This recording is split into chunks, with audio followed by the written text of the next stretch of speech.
दोस्तों cassette king के नाम से मशहूर टी सीरीज कंपनी के मालिक गुलशन कुमार की जिंदगी यूं तो किसी फिल्म से कम नहीं थी। जबकि उनका बिजनेस और संगीत की दुनिया से दूर दूर तक कोई नाता नहीं रहा। दोस्तों गुलशन कुमार की जिंदगी में एक समय ऐसा भी था जब वह दिल्ली के दरियागंज इलाके में अपने पिता के साथ जूस बेचा करते थे, जिसके बाद उन्होंने अपनी लगन और कड़ी मेहनत के चलते म्यूजिक इंडस्ट्री में अपनी एक अलग पहचान बनाई। और साथ ही उन्होंने अनुराधा पौडवाल, कुमार सानू और सोनू निगम जैसे आम सिंगर्स को भी स्टार बना दिया। दोस्तों गुलशन कुमार के बारे में यह भी कहा जाता है कि वह एक बेहद ही धार्मिक व्यक्ति थे और उन्होंने अपनी करियर की शुरुआत भी भक्ति संगीत से ही की थी। तो आइए दोस्तों जानते हैं आखिर कैसे बने गुलशन कुमार म्यूजिक इंडस्ट्री के किंग और किन कारणों के चलते 12 अगस्त 1997 को उनकी हत्या कर दी गई। तो हेलो दोस्तों, नमस्कार। मेरा नाम है प्रवीण और आप सभी का स्वागत है the Hindi crime YouTube channel पर। आशा करता हूं कि आप सभी लोग ठीक होंगे। तो चलिए शुरू करते हैं। दोस्तों गुलशन कुमार का जन्म 5 मई 1956 को दिल्ली के दरियागंज इलाके में एक साधारण से पंजाबी परिवार में हुआ था और उसी इलाके में उनके पिता की एक जूस की दुकान हुआ करती थी, जिस पर गुलशन कुमार उनका हाथ बटाया करते थे। कहते हैं कि उन दिनों ऑडियो कैसेट का चलन बहुत ज़्यादा हुआ करता था, जिसके कारण गुलशन कुमार ने अपने परिवार की मदद से एक दुकान खोली, जिसमें वह ऑडियो कैसेट बेचा और रिपेयर किया करते थे। बाद में उनका यह काम अच्छा खासा चलने लगा। काम अच्छा चलने के कारण गुलशन कुमार ने सोचा क्यों ना खुद की कैसेट बनाकर बेची जाए, और तब गुलशन कुमार ने पहली बार सुपर कैसेट के नाम से नोएडा में अपनी एक कंपनी खोली, जहां वो कई नए सिंगरों के साथ मिलकर भक्ति संगीत रिकॉर्ड किया करते और उन्हें कैसेट के जरिए मार्केट में बेहद कम दामों पर बेचा करते। बाद में उन्होंने कई भक्ति संगीत के साथ साथ हिंदी म्यूजिक एल्बम भी बनाई, जिन्हें लोगों के द्वारा बेहद पसंद किया गया। कहते हैं कि उसके बाद गुलशन कुमार ने ऐसी कामयाबी हासिल की जिसके बाद उन्होंने फिर कभी पीछे मुड़कर नहीं देखा। दोस्तों गुलशन कुमार की कामयाबी के पीछे एक मुख्य कारण यह भी रहा, जहां दूसरी कंपनियों के कैसेट के दाम 25 से 30 रुपये हुआ करते, तो वहीं गुलशन कुमार द्वारा बनाए गए कैसेट 10 से 12 रुपये तक में आसानी से मिल जाया करते थे। और इसी के चलते गुलशन कुमार ने अपने संगीत को कैसेट के माध्यम से भारत के हर वर्ग के लोगों तक पहुंचाया। और ये वही वक्त था जब गुलशन कुमार ने संगीत के क्षेत्र में क्रांति ला दी थी। और इसी के साथ गुलशन कुमार को कैसेट किंग के नाम से भी जाना जाने लगा। अपनी इस शानदार सफलता के चलते गुलशन कुमार मुंबई आ गए और बॉलीवुड की तरफ अपना रुख किया। और इसी के साथ गुलशन कुमार ने अपनी कंपनी का नाम सुपर कैसेट से बदलकर टी सीरीज रख दिया, क्योंकि गुलशन कुमार एक बेहद ही धार्मिक व्यक्ति थे। इसलिए उन्होंने पहले तो कई हिंदी फिल्मों के गानों के साथ साथ हिंदू पौराणिक कथाओं से संबंधित फिल्मों का निर्माण भी किया और बतौर एक्टर सिंगर उन्होंने उसमें काम भी किया। और आगे चलकर सन 1989 में उन्होंने अपनी पहली हिंदी फिल्म बनाई, जिसका नाम था लाल दुपट्टा मलमल का, जो कि एक टेलीफिल्म थी जिसको बड़े पर्दे पर रिलीज नहीं किया गया था। इस फिल्म के गाने बहुत लोकप्रिय हुए थे और साथ ही यह फिल्म भी कामयाब रही। फिर सन 1990 आते आते गुलशन कुमार ने एक और फिल्म बनाई, जिसका नाम था आशिकी। और इस फिल्म के गानों ने तो संगीत जगत के सारे रिकॉर्ड ही तोड़ दिए और 20 मिलियन से ज़्यादा कैसेट बिके। साथ ही यह फिल्म भी सुपर हिट रही। और ये वो वक्त था जब म्यूज़िक इंडस्ट्री के 100% मार्केट में से 65% म्यूज़िक राइट्स टी सीरीज़ के पास हुआ करते थे। आज की फिल्म की कामयाबी के बाद गुलशन कुमार ने कई और फिल्में बनाई, जो कि कुछ खास सफल तो नहीं रहीं, लेकिन इनका म्यूज़िक कामयाब रहा। म्यूज़िक कामयाब होने के कारण गुलशन कुमार के साथ काम कर रहे लोगों को भी पहचान मिलने लगी, जिसमें से अनुराधा पौडवाल, कुमार सानू और सोनू निगम जैसे बेहतरीन सिंगर मौजूद थे। साथ ही गुलशन कुमार ने कई म्यूज़िक डायरेक्टर्स को भी मौका दिया, जिसमें से एक जोड़ी काफ़ी मशहूर हुई, जो कि नदीम श्रवण की जोड़ी थी, जिन्होंने आज की फिल्म के साथ साथ कई और फिल्मों में अपना म्यूज़िक देकर प्रसिद्धि हासिल की। दोस्तों कहते हैं कि गुलशन कुमार नए लोगों के साथ काम करना ज़्यादा पसंद किया करते थे और जब वह कामयाब हो जाते तो उनसे किनारा कर फिर से नए लोगों को मौका दिया करते। और कहीं ना कहीं नदीम को ये बात अच्छी नहीं लगी। उसे लगा कि गुलशन कुमार उसका करियर बर्बाद करना चाहते हैं। दोस्तों हुआ ये कि नदीम ने कई फिल्मों में अपना म्यूज़िक देने के साथ साथ अपनी एक एल्बम भी बनाई जिसका नाम था ए अजनबी। नदीम ने इस एल्बम के कुछ गानों को खुद भी गाया था। वो चाहता था कि एल्बम को टी सीरीज़ द्वारा प्रमोट किया जाए, लेकिन गुलशन कुमार ने पहले तो यह कहकर मना कर दिया कि बेशक तुम म्यूज़िक डायरेक्टर बहुत अच्छे हो, लेकिन तुम्हारी आवाज़ अच्छी नहीं।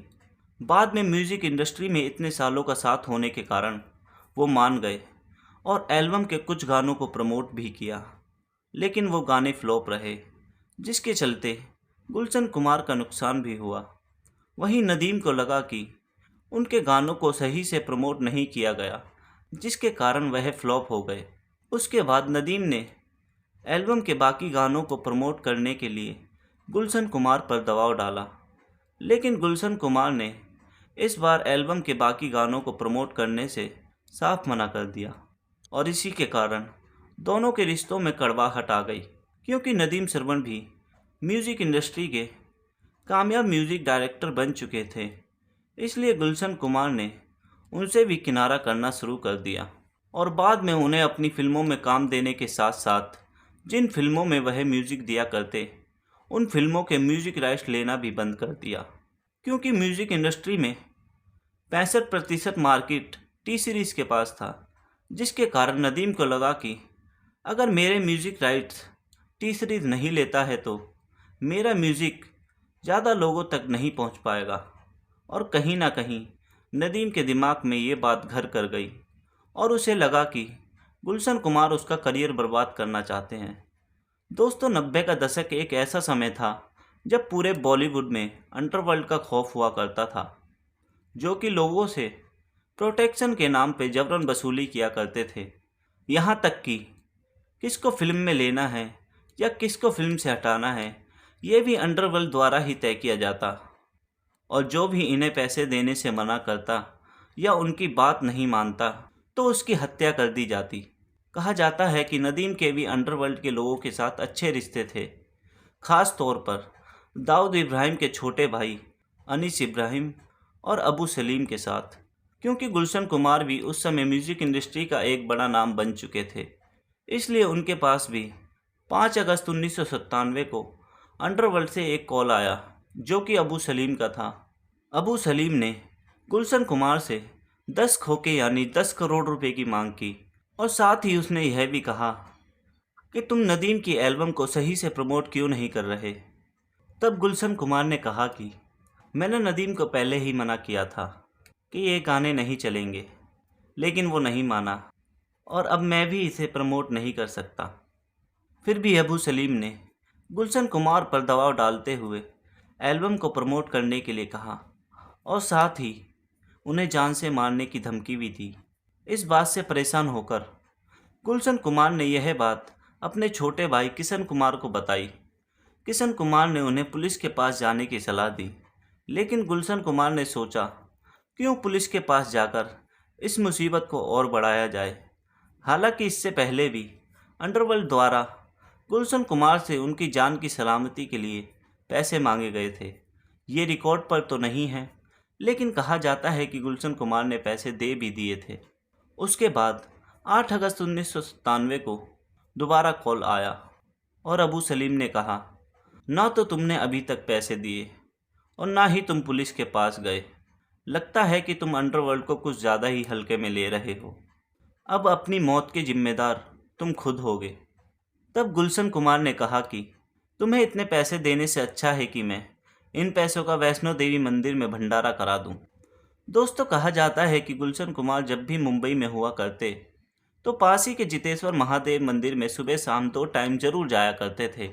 जीत नगर में बना ये मंदिर करीब 4 साल पहले गुलशन कुमार को दिखा था, जिसके बाद उन्होंने इसमें महंगे टाइल्स और मार्बल लगवाकर मंदिर को नया बनवा दिया।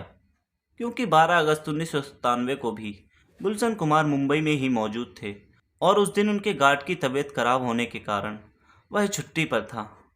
और उस दिन की सुबह भी गुलशन कुमार हर बार की तरह मंदिर गए और पूजा की। पूजा करके जैसे ही वो मंदिर से बाहर निकले, बाहर घात लगाए शूटरों में से एक शूटर ने गुलशन कुमार पर गन तानते हुए कहा कि बहुत कर ली पूजा, अब ऊपर जाकर करना, और फायरिंग शुरू कर दी। गोली लगने के कारण गुलशन कुमार वहीं गिर गए। उनके ड्राइवर रूपलाल ने उन्हें बचाने की कोशिश भी की, लेकिन शूटरों ने उनके पैर में भी गोली मार दी। और जब शूटरों को लगा कि गुलशन कुमार मर चुके हैं, तो पास ही में खड़ी एक टैक्सी गन पॉइंट पर छीनकर भाग गए। जिसके बाद गुलशन कुमार को एम्बुलेंस के जरिए पास ही के कूपर हॉस्पिटल ले जाया गया, जहां उन्हें मृत घोषित कर दिया गया। उसके बाद उनका पोस्टमार्टम हुआ तो पता चला कि उन्हें 16 गोलियां लगी थीं, जिसके कारण उनकी मौत हो गई। और उसी शाम उनके पार्थिव शरीर को फ्लाइट के जरिए दिल्ली लाया गया, क्योंकि तब तक गुलशन कुमार की मौत की खबर म्यूज़िक इंडस्ट्री में फैल चुकी थी। और जो भी म्यूज़िक इंडस्ट्री में उनके दोस्त थे या जिनको गुलशन कुमार ने बनाया था, वो सब भी दिल्ली पहुँचे, जहाँ उनका अंतिम संस्कार किया गया।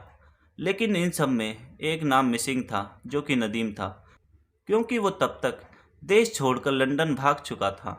उसके बाद पुलिस ने अपनी इन्वेस्टिगेशन शुरू की और एक एक कर तीनों शूटरों को पकड़ लिया गया।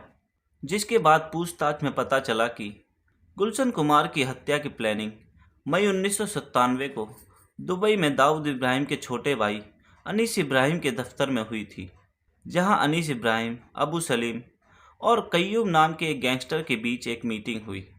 मीटिंग में अबू सलीम कहता है कि इसने एक बार तो पैसे दे दिए, लेकिन दूसरी बार पैसे नहीं दे रहा, और नदीम की एल्बम को प्रमोट भी नहीं कर रहा, और ना ही उसके म्यूज़िक राइट्स ले रहा है, और डरता भी नहीं है। अगर इसे ऐसे ही छोड़ दिया तो फिल्म इंडस्ट्री में अंडरवर्ल्ड का खौफ ख़त्म हो जाएगा। जिसके बाद मीटिंग में तय हुआ कि गुलशन कुमार को मारकर एक मिसाल पेश की जाए, जिससे कि फिल्म इंडस्ट्री में अंडरवर्ल्ड का खौफ बना रहे। और इस काम के लिए 3 शूटरों को हायर किया गया, जिसमें से एक शूटर जो कि दाऊद मर्चेंट था, और उसी ने गुलशन कुमार पर गोलियां चलाई थीं, जो कि अबू सलीम का भी खास था। पूछताछ में एक और नाम सामने आया, जिसने गुलशन कुमार की हत्या के बाद शूटरों को 25 लाख रुपए दिए थे, और वह नाम था रमेश तौरानी, जो कि टिप्स म्यूज़िक कंपनी के मालिक हैं। जिसके बाद रमेश तौरानी के साथ साथ टोटल 19 लोगों को मुंबई पुलिस ने गिरफ्तार किया और उन पर गुलशन कुमार की हत्या का मुकदमा चलाया। जिसके बाद 2002 में सेशन कोर्ट ने अपना फैसला सुनाते हुए मैन शूटर यानी दाऊद मर्चेंट को उम्र कैद की सज़ा सुनाई, और साथ ही यह भी कहा कि इसको फांसी की सज़ा इसलिए नहीं दी गई क्योंकि इसने किसी और के कहने पर गुलशन कुमार को मारा था, और बाकी 18 लोगों के खिलाफ कोई ठोस सबूत न होने के कारण उन्हें बाइज्जत बरी कर दिया गया, जिसमें रमेश तौरानी भी शामिल थे। उसके बाद नदीम को भी ब्रिटेन से लाने की कई कोशिशें की गई, लेकिन वहाँ की सरकार ने नदीम के खिलाफ कोई स्ट्रॉन्ग एविडेंस ना होने के कारण उसे भारत को नहीं सौंपा। कहा जाता है कि उसके बाद नदीम ने ब्रिटेन की ही नागरिकता ले ली, और आज इतने सालों बाद भी नदीम को भारत नहीं लाया जा सका। वहीं अबू सलीम, जो कि गुलशन कुमार की हत्या का मास्टरमाइंड था, उसे भारत तो लाया गया, लेकिन उस पर गुलशन कुमार की हत्या का केस कभी चला ही नहीं, क्योंकि पुर्तगाल से जिन केसों पर मुकदमा चलाने के लिए अबू सलीम को भारत लाया गया, उसमें गुलशन कुमार के केस का कहीं कोई जिक्र ही नहीं था।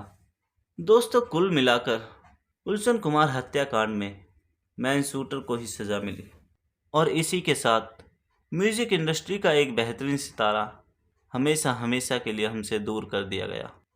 दोस्तों, इस केस में कितना इंसाफ हुआ ये तो नहीं कहा जा सकता, लेकिन उनकी बनाई हुई टी सीरीज़ कंपनी आज भी भारत की नंबर 1 म्यूज़िक कंपनी है, जिसे उनके बेटे भूषण कुमार ने बखूबी संभाला है। और साथ ही दुनिया का सबसे बड़ा यूट्यूब चैनल भी टी सीरीज़ का ही है, जिस पर 200 मिलियन से ज़्यादा सब्सक्राइबर हैं। और आज भी वैष्णो देवी में भंडारा वैसे ही चलता है जैसा गुलशन कुमार ने शुरू किया था, और आज भी भारत के अधिकतर घरों की सुबह गुलशन कुमार के गाए गए भक्ति गानों से ही होती है। दोस्तों, गुलशन कुमार की ज़िंदगी पर एक फिल्म भी बनाई जा रही है, जिसका नाम है मुगल, और जिसे उनके बेटे भूषण कुमार बना रहे हैं। तो ये है गुलशन कुमार की पूरी कहानी।